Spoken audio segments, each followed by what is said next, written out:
Hey guys, so in this video I'll show you how to make this realistic car controller in Unity. This car controller uses inertia in the wheels to get this more realistic type driving, and other than just the most basic driving, we've also got some basic skid marks set up, and of course there's a lot of things you can add to this. So I'm going to start this video by just talking about how the physics behind this work. And then in the middle section, the main chunk of the video, I'll go over to a new Unity project and show you how to set this whole thing up. It's the bulk of this code is just in a single script here, this car script where you can add your wheels. Each wheel has its properties, like its position, the turn angle, engine torque, brake strength, etc. And then you've got some other attributes here, so like suspension force for all the wheels, and things like that. So I'll explain how all of this works and code it out and set it up in a Unity project. And then I'll end the video by just talking about what we can add in the future, because I will be working on more videos, so I'll work on traction control and stuff like that. I'll talk about that at the end of the video. A lot of people have been asking for a part 2 to the video I made a few weeks ago about a car simulator. This isn't completely a part 2, but it's definitely a much better driving system that I recommend you use instead of the previous one. And I'm going to build on top of this, making future videos to implement all the features you guys want. So definitely leave comments about that.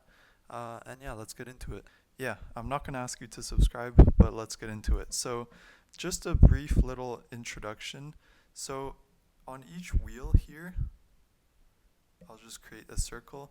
On each wheel, we've basically got a few attributes, or like a few forces, I should say. So we've got a torque. Okay, so this is our wheel here.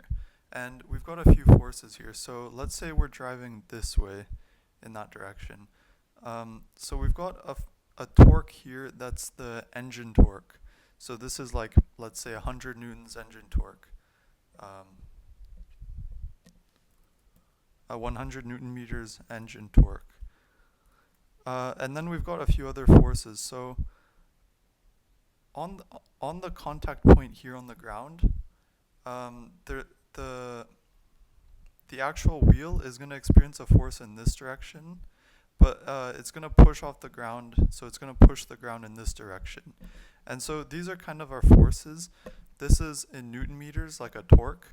And then this is just in newtons and in newtons. And these are equal magnitude, but in opposite direction. So basically what we're trying to do here is we're trying to rotate the wheel some amount here from the engine torque. We increase its angular velocity, and then we see how much it's moved, and add a force forwards from the wheel, which is equal to this force. But then we also have to decrease the angular velocity, which is this line here. So this opposes the engine torque. So when the wheel tries to rotate, because of like the weight of the car and the inertia from the wheel, there is an opposing force here. And so we take that into account. And then we obviously convert this back into a torque by just using the formula, torque formula. This formula. So torque equals radius times force. So we just multiply this force by the radius, and we've got the opposing torque. So maybe this torque is like 70 newtons. And so then by the end of this fixed update, we've increased it by 30 newton meters or something like that, for example. So that's just the broad idea of how it works. So yeah, now let's get into a new project here. And I'll just start off by creating the actual car script, and then we'll go through and set it all up after. So let's go here and create a new mono behavior script. Just call this car, and double click it to open it up in Visual Studio. So alright, so we've opened it up here in VS Code. This is our car script. I'll zoom in a little bit. So first off, we want to start off with making a wheel properties public class. So this is going to be serializable, and we're just going to make a public class wheel properties. Now we're going to need to have a few different attributes for this. So we'll start off by making a public vector 3, and we'll call this the local position, just because this is going to be the position of the wheel in local coordinates. Next we'll go and make a public float called turn angle, and this is going to be the max turn angle of the wheel. We'll just set it to something like 30 by default. You know what, we'll set it to 0 by default, and then you can set that however you want. Next we'll make a public float last suspension length, and we'll set this to 0, and we're going to hide this in inspector. So in these square brackets just type hide in inspector, and this is not going to show up on our inspector here. We just want it to be public so it can be accessible outside, but yeah, we don't want it to show up there. Next we'll make another hidden public trail renderer, and this will come in a little bit later. We'll just call it skid trail. This is going to be for skidding. Just comment it out for now. We'll worry about that later. We'll make a public float mass and set it to 1.5-ish. So this is the mass of the wheel in kilograms. And next we'll make a public float size, set this to 0.5f, and this is the size of the wheel in meters, specifically the radius. Next we'll make a public float engine torque and set this to 40f. So this is the torque of the wheel in Newton meters from the engine. And you want to be careful with this because this isn't the total torque from the engine. This is the torque going directly to this single wheel. So if you have a car that all four wheels are with 40 Newton meters, then the engine output is actually 160 Newton meters. So keep that in mind. Next we'll make a public float brake strength and just set this to 0.5f. This is just how fast the angular velocity will slow down when you press the brakes. And we'll make a public bool sliding. This doesn't actually need to be shown in the inspector, so you can add a hide in inspector, but I like to be able to see on the inspector when it's sliding and when it's not. Just makes it easier to debug, you know. And next, we're going to have a lot of hidden in inspector publics, so just copy and paste this a few times, something like that. So we'll have a vector 3 called local slip direction. So this is just the direction it's slipping in.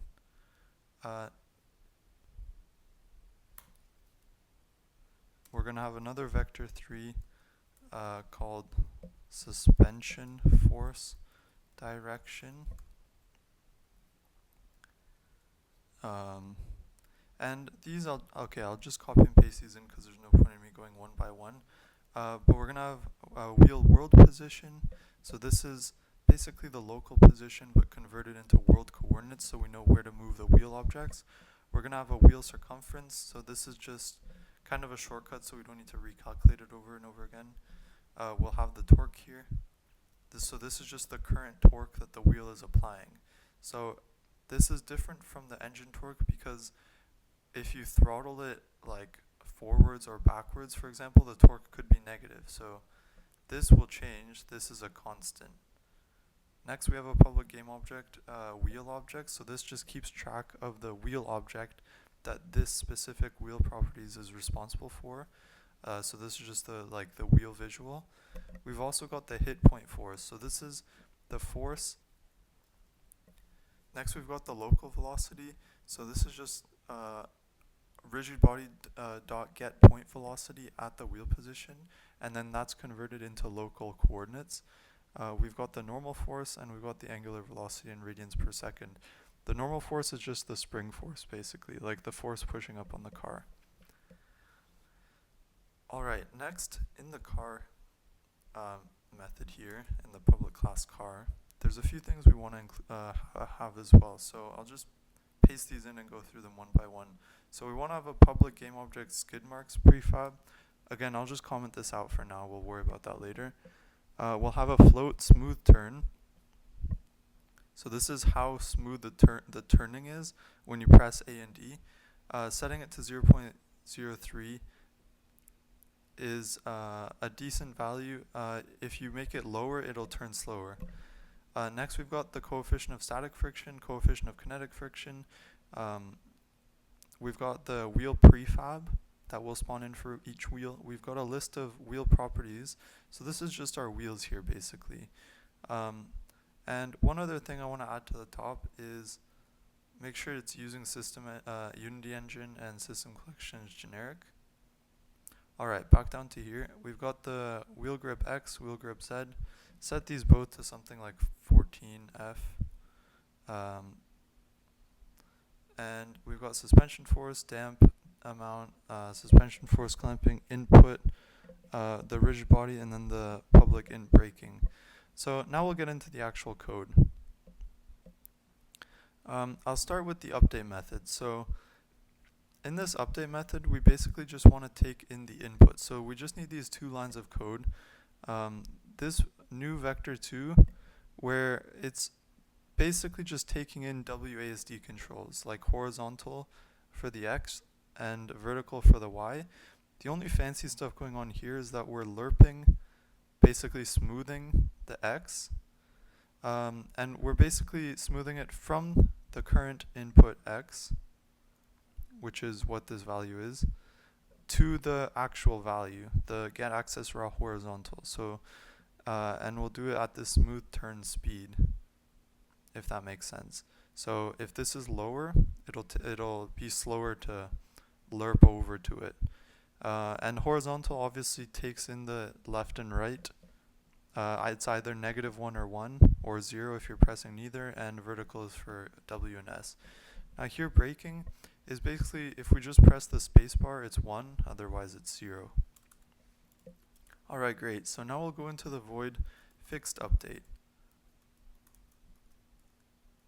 And in here, we start to actually work on the physics of this. So first, I want to start off by looping through for each wheel, and the wheel item, we'll just call it W for short. And this is the main bulk of the code. So let's begin by just getting two objects. So we have the transform of the wheel object. So this is the w.wheel object transform. So this is the wheel object we saw here. And then we've got the wheel visual. So this is the thing that rotates, like the thing that actually rolls. And then the wheel object is kind of the parent object that that also turns left and right. This will probably make more sense later when I explain other things. But now we want to make the wheel turn when we press left and right. So we get the wheel objects, we set the wheel object's local rotation. So it's this wheel object, the parent, and we'll lerp it to these values. So we lerp it from the current rotation to the desired rotation here. So this is the current rotation, this is the desired rotation by this smoothing factor. And to be honest, we don't really need this smoothing factor because we already do smoothing above in the input, so you can just set it equal to this, and this should be good.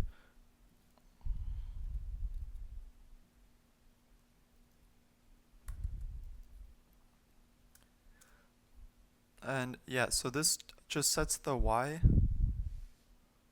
so the Y is up and down, so it rotates it around the Y axis based on this turn angle. Alright, so next we want to do a few simple calculations. So these three lines of code, basically first we're going to set the wheel world position. So we use transform.transform point. So this transforms from local space to world space.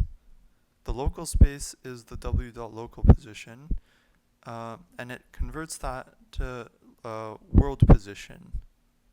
And it's based on the transform of this game object. If this doesn't make sense, maybe read some documentation or go on Stack Overflow to understand transform point and transform direction. These things are useful to know when you're doing this kind of stuff. The next line, we look at the velocity at the wheel. So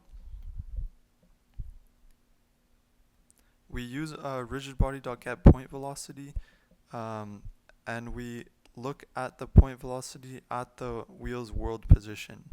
And lastly, we get the local velocity by using inverse transform direction. So it just converts the direction of this velocity at wheel that we just calculated into local space. That's what the inverse is for. It goes from global space to local space. Alright, next we're going to just set the wheel torque equal to engine torque times the input y. So this is that torque we saw earlier that's rotating the wheel. Now we want to calculate the inertia of the wheel. So this is just a simple formula for uniform mass of a cylinder. So we've got the wheel mass times the radius squared divided by 2. So that's the inertia of the wheel. And next we just want to get the lateral force and the longitudinal force. So this is left and right. And we multiply wheel grip x by the wheel's local velocity x. So if it starts sliding left or right, this will do an opposing force to try to stop it sliding. And the longitudinal force is along the same lines, except here we account for the angular velocity. So if it's rolling perfectly with how it should be with the local velocity, then there doesn't need to be any force applied. So yeah, next we'll adjust the wheel's angular velocity. So here in the first line we'll add the wheel torque minus the longitudinal friction times wheel size. So this is, if you look at this graph again, that's basically what we're doing here. This minus longitudinal friction times wheel size is basically the force times the radius. So we get this opposing torque against the engine torque. And we divide this by the inertia. This is just because angular velocity is equal to torque divided by moment of inertia. And we multiply this by time dot delta time to get it consistent with physics, because this would run 50 times per second and we need to lower the force amount. And next we're gonna multiply the wheel angular velocity by this value. So when you brake, you want to slow down the angular velocity based on how fast it's spinning. So yeah, this is just 1 minus whether or not we're braking times the brake strength, and again times time dot delta time. Alright, now we go on to the next line. So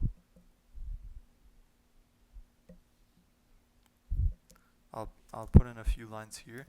The total local force is the total force that we need to apply at the hit point, like on the ground, to the vehicle. So we've got in the x direction is lateral friction, on the z direction is longitudinal friction. We multiply this by the normal force times the coefficient of static friction times time dot delta time. Then here we calculate the max friction force that currently the car can withstand. So this is normal force times coefficient of static friction. So if the actual total force exceeds this max friction force, then we're sliding. So that's exactly what the next line does. We set sliding equal to total local force magnitude, whether that is larger than the current max friction force. And once we've got this value, we can set the total local force. We clamp it to the we clamp this local force to the max friction force that we can have. And then if we're sliding, we, instead of multiplying it by coefficient of static friction, we basically multiply it by coefficient of kinetic friction. That's what that line does. And next, we're just going to get the total world force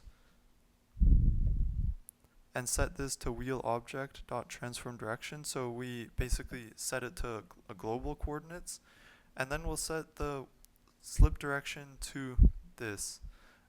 So technically you don't even need that, you can just go like this. But it's nice to have the clarity. So this is the total world force, and world slip direction is set to that. Alright, next I'm just gonna paste in a few lines of code here. So this is the very end of the script. So basically we have this raycast hit, and then we check if physics.raycast, if it hits the ground. So we start from the wheel world position, so the wheel's world position, and we go down, which is negative transform.up. We save this to the hit information, we save this to that item here, and we go a distance of wheel size times 2. And here we would also need to add the suspension length if you want to add that in. But it's up to you. It works fine like this, but if you want to add more here, like let's say 0.8 to make the suspension taller if you're making an off-road vehicle, then you can do that. So yeah, now here I'll talk about this in a sec, but I just want to finish this up down here. So basically, if it doesn't hit, we wanna set the position of the wheel to the proper position, to the bottom of where it should be. So we set the wheel object position to the wheel world position minus transform.up times wheel size. So if it's not hitting anything, just position it under where it should be, and then we end the script off with just rotating the wheel visual so that it looks like it's rolling properly with the current angular velocity times radius 2 degrees, and we divide it by wheel size to get the proper rotation. Alright, so now just to explain this quickly, the float ray length is how much the spring is compressed, and then the compression is ray length minus hit distance, and then we have damping, and then we set the normal force. We clamp the normal force as well to not get any glitchiness, and then we have the spring direction, and just set the W spring direction, and then we add the forces. So we add the spring direction, and we have the total world force. So this is the actual sliding force at the hit point. And next we have the last suspension length. We set it to the current hit distance, so we store this for damping for the next frame. Alright, now and then we just set wheel object position to the correct position, so the hit point plus transform.up times wheel size, so we want to offset it by the radius of the wheel. Alright, now this is basically done.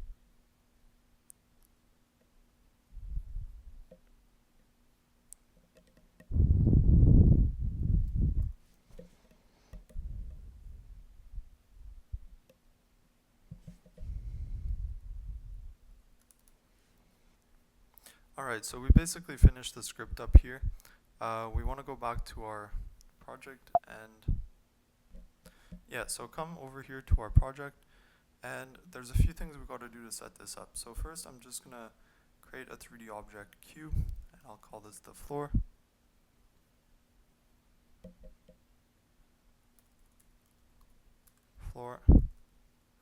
And we'll set this x to 10 and z to 10.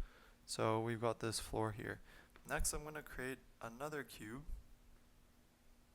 3D object cube, reset the transform, and move this up a little bit. And on this cube we're just going to add the car. And now for the wheel prefab, there's this is the wheel prefab, so I'll show you how to make this. So basically you need this empty game object. So like create empty, and then on this game object you drag your wheel graphic on it, and then obviously drag it here to make a prefab of it. So I'll show you exactly the structure of this wheel object. So you've got the empty object, and then under you've got another empty object, which is the wheel holder. Both of these need to have a fully reset transform. So like no no rotation, no scale. I guess you can have a position, but that's gonna get overridden. So, and then in the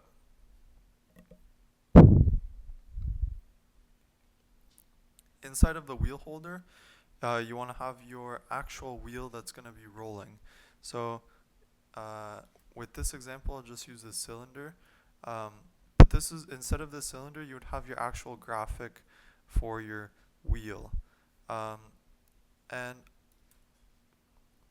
I'll also just create a material, and I'll call this wheel. Just drag it onto the wheel so that it looks a little bit better. Alright, now go to your cube here, which is our car, and set the number of wheels to 4. And for each wheel, I'll just set the distance equal to 1 unit away from the car. So the first 2 are going to be the front wheels, and then the last 2 are going to be the back wheels. So set the Z to -1 and set the X's. And the front 2 wheels, I'll just set the turn angle to something like 34. And the mass on all of them, I'll set it to 2. Mass of 2. The size is going to be 0.6. And then the engine torque, I'll just set it to 10. 10 engine torque, and brake strength can be 1. You might want to increase that or adjust it, but that's basically how it should be. These values, you can keep it how it is. And for the wheel prefab, you want to just drag this wheel prefab into here. Alright, so now when we hit play, nothing happens. And now the problem here is that we need a rigid body. So create a rigid body, add it, make sure the mass is set to 1 or something like that. And now we'll run, and the block drops. So we basically have an issue here.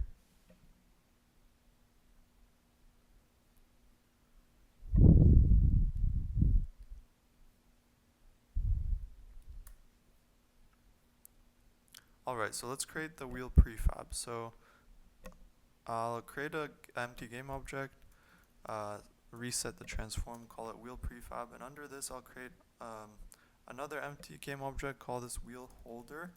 And now in this wheel holder, you want to add your actual wheel graphic that's going to be rolling. So we'll create a 3D object, we'll create a cylinder, call it wheel visual, and now positive Z is going to be the forwards direction. So you want to rotate this in a way to make it look like it would roll in that direction. So that's good, and that's good. Alright, now bring the prefab into here to make it a prefab. Look at your cube, your car, and drag that in there.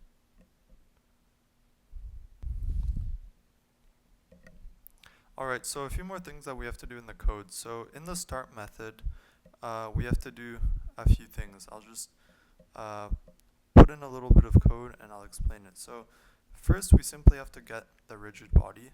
We use get component for that. If there's no rigid body, we'll add one and set it to that. And then for each wheel, we just want to basically make the wheel. So we have this wheel properties wheel.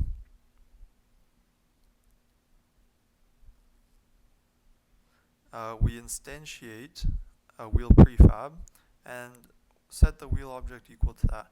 Then we'll set the transform local position to the wheel local position. We'll set the Euler angles equal to transform.Euler angles. So just set the angles the same as the car's angles by the start. And then we'll set the local scale to 2 times the wheel size, which is the radius, but we have 2 times it so that it's the correct size. And then we just set the wheel circumference. So now when we go back into here, just run it, and we've got our vehicle. So it's glitching out a little bit right now. Maybe we'll just need to make this a little bit bigger.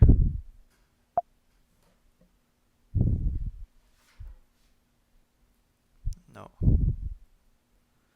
Just set the box collider to be a little bit bigger, and under this cube we'll create a 3D object cube.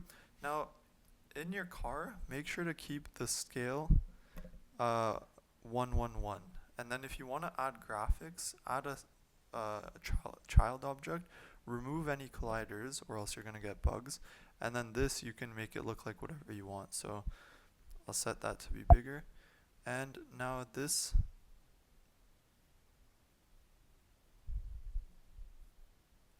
is our vehicle.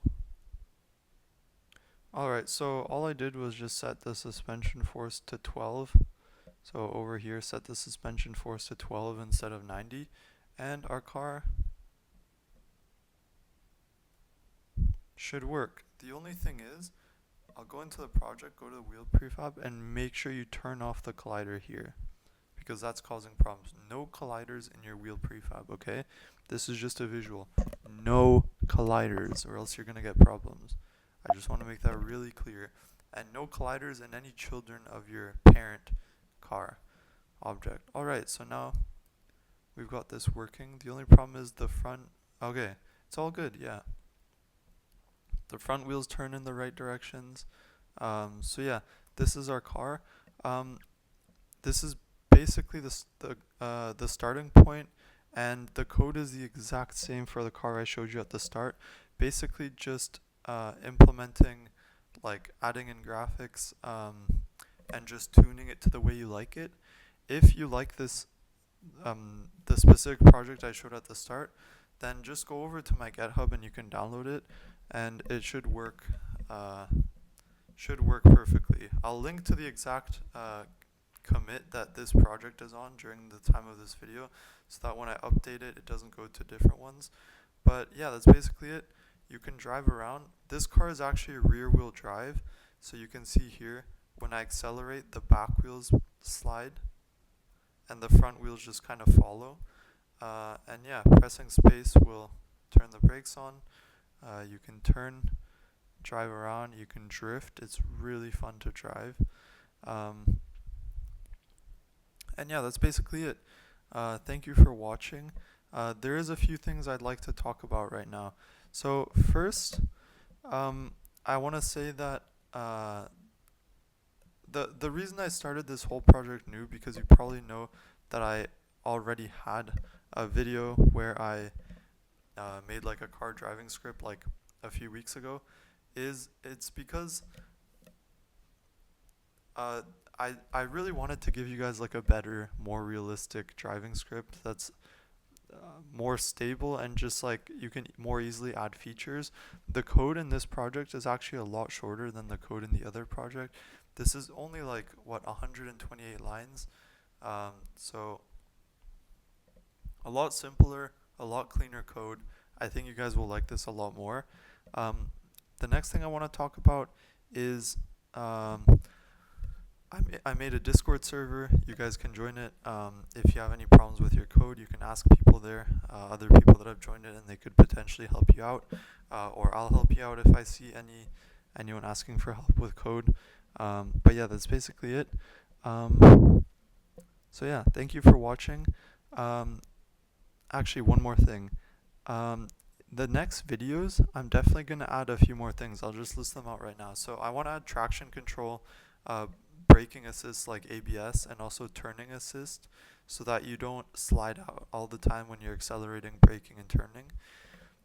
that should be pretty simple to do, just augmenting the input basically to make the car drive better based on the forces. I also want to add more realistic gears and engine, so that like the engine has an RPM and there's more power at higher RPMs, and then you shift gears when you redline, so that that'll be interesting. And then other things I think are kind of not very relevant. Adding sounds, adding controller vibration, things like that. Maybe we can work on in the future, but I think there's a lot of other stuff to work on first. And I want to kind of have this as like an ongoing project where I'll upload a new video and show you the changes to make to get your project working similarly, and explain how I made it and the thought process. So definitely leave any comments if you have ideas for how to make this better.